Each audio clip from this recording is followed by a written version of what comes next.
Break के बाद स्वागत है। तो वहीं बीजेपी के घोषणा पत्र के जारी होने के बाद उद्योगपतियों ने इसकी सराहना की है। क्यूए इन्फोटेक के सीईओ मुकेश शर्मा ने क्या कुछ कहा है, आइए आपको सुनाते हैं। मैं बहुत खुश हूँ बीजेपी के मैनिफेस्टो को देख के, खासकर जो उन्होंने टैक्स इंसेंटिव देने की बात करी है और जीएसटी के ऊपर जो बात करी है वो हम लोगों के लिए बहुत फ़ायदेमंद होगी। जो टैक्स इंसेंटिव आरएनडी के लिए जो उनका पॉइंट है वो इसलिए भी अच्छा है क्योंकि उससे हमारे देश में बहुत टैलेंट है। अगर हम रिसर्च एंड डेवलपमेंट में इन्वेस्टमेंट करते हैं और उस पर टैक्स इंसेंटिव मिलता है तो आई एम श्योर इससे हमको आरएनडी में काफ़ी फ़ायदा होगा, प्लस बहुत सारे जॉब्स भी जनरेट होंगे। मुझे पूरा कॉन्फिडेंस है कि इंडिया के अंदर, भारत में हमारे पास इतनी कैपेबिलिटीज़ हैं और अगर सरकार का सहयोग मिले through tax incentives, it is going to help us generate more employment as well as दुनिया भर में हम। कांग्रेस का घोषणा पत्र जारी होने के बाद बीजेपी ने भी अपना घोषणा पत्र जारी कर दिया, लेकिन शायद कांग्रेस को बीजेपी का मैनिफेस्टो नहीं भाया। कांग्रेस अध्यक्षा सोनिया गांधी ने बीजेपी के मैनिफेस्टो को देश की अखंडता के लिए खतरा बताया है। वहीं बीजेपी के मैनिफेस्टो के खिलाफ कांग्रेस ने चुनाव आयोग से शिकायत भी की है। कांग्रेस नेता केसी मित्तल ने चुनाव आयोग के सामने बीजेपी के राम मंदिर मुद्दे को उठाया है। मित्तल ने कहा कि बीजेपी अपने घोषणा पत्र में राम मंदिर के मुद्दे को शामिल नहीं कर सकती है। इसके साथ ही उन्होंने यह भी आरोप लगाया कि बीजेपी ने चुनाव के दिन घोषणा पत्र जारी किया, जो कि चुनाव आयोग के कानून के खिलाफ है।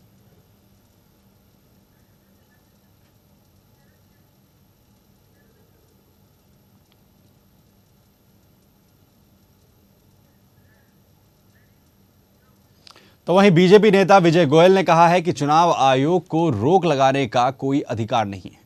दिल्ली से अगर बीजेपी का मैनिफेस्टो जारी होता है, देश को उसके बारे में पता लगता है कि बीजेपी की सरकार आएगी जिसकी आने की पूरी संभावना है, तो मोदी जी का क्या विजन होगा, तो उसमें हर्जा क्या है। मैं समझता हूं कांग्रेस जो है टेक्निकल बात कर रही है, और अगर चुनाव आयोग भी ये बात कहता है तो मैं कहता हूं चुनाव आयोग भी गलत बात कर रहा है। अगर आप संविधान विशेषज्ञों से बात करेंगे तो चुनाव आयोग को इस तरह की कोई रोक लगाने का कोई हक नहीं है। नरेंद्र मोदी ताबड़तोड़ रैलियों पर रैली कर रहे हैं। सोमवार को मोदी ने 3 रैलियां की। पहली रैली हरियाणा के झज्जर में, दूसरी राजस्थान के जाल में और तीसरी रैली भी राजस्थान के रतकुड़िया में की। हरियाणा की रैली में कांग्रेस पर हमला बोलते हुए मोदी बोले कि हरियाणा में बाप बेटे का और दिल्ली में मां बेटे का कारोबार चल रहा है। दोनों का कारोबार कम था तो दामाद का भी चला दिया। उधर बात की जाए तो राजस्थान में कांग्रेस पर निशाना साधते हुए मोदी ने कहा कि कांग्रेस का एक ही नारा बन चुका है, मर किसान मर जवान। कांग्रेस जय जवान जय किसान भूल चुकी है। मोदी ने राजस्थान की जनता से 25 कमल चुनकर भेजने की मांग की। साथ ही नरेंद्र मोदी ने राजस्थान के लोगों को बिजली, पानी और सोलर एनर्जी देने का वादा किया। ये दिल्ली में बैठी हुई सरकार, उसके लिए अब जय जवान जय किसान ये नारा नहीं है। ये वर्तमान दिल्ली की सारा सरकार का तो एक ही नारा है, मर जवान मर किसान। कहां गए वो दिन जब जय जवान जय किसान सीना ऊंचा करने के लिए प्रेरणा देते थे, और कहां ये पूरे दिन आ गए कि जहां मर किसान मर जवान ये चारों तरफ नजर आता। बीजेपी के पीएम उम्मीदवार नरेंद्र मोदी की 3D रैलियों को तकनीकी कारणों से फिलहाल 11 अप्रैल तक के लिए स्थगित कर दिया गया है। 3D तकनीक से मोदी को एक साल 100 से ज्यादा स्थानों पर जनसभाओं को संबोधित करना था। गौरतलब है कि मोदी ने 2012 के गुजरात विधानसभा के चुनाव प्रचार में इस तकनीक का सफल प्रयोग किया था। इस तकनीक के जरिए सभी रैली स्थलों पर मौजूद लोग मोदी की होलोग्राफिक तस्वीर को एक साथ लाइव देख सकते हैं और उनके भाषणों को सुन सकते हैं। गुजरात बीजेपी के पदाधिकारियों ने यह जानकारी देते हुए बताया कि अब ये रैलियां 11 अप्रैल के बाद होंगी।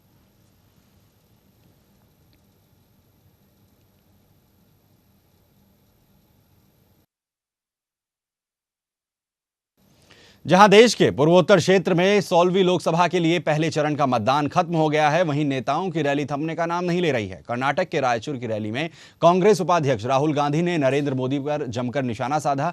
मोदी के गुजरात मॉडल पर भी जमकर उन्होंने निशाना साधते हुए राहुल ने कहा कि पार्टी के सदस्यों ने बीजेपी के पितामह लालकृष्ण आडवाणी को ही किनारे कर दिया। बीजेपी पर तीखा वार करते हुए राहुल ने बीजेपी रेड्डी ब्रदर्स की सरकार चलाती है और चुनाव के बाद जनता से पैसे लूटती है।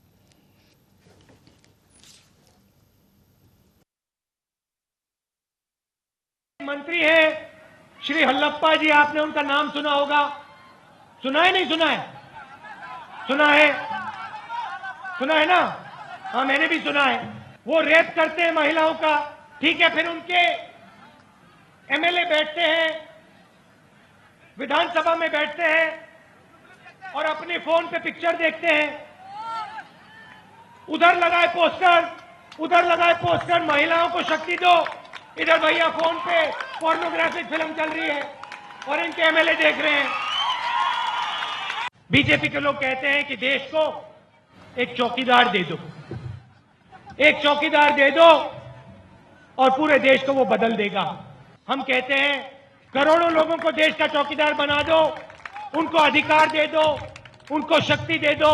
देश को कोई एक चौकीदार की जरूरत नहीं, क्योंकि भैया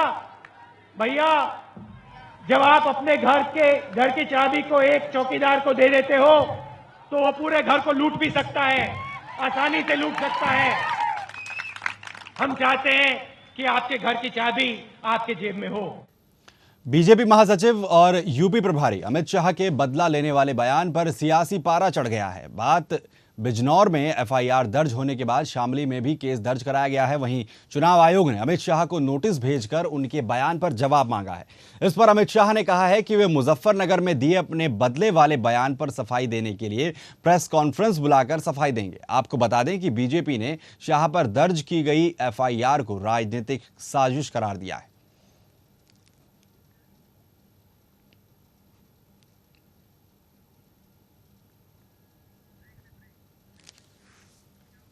वक्त एक और छोटे से ब्रेक का है, आप देखते रहिए सुदर्शन न्यूज।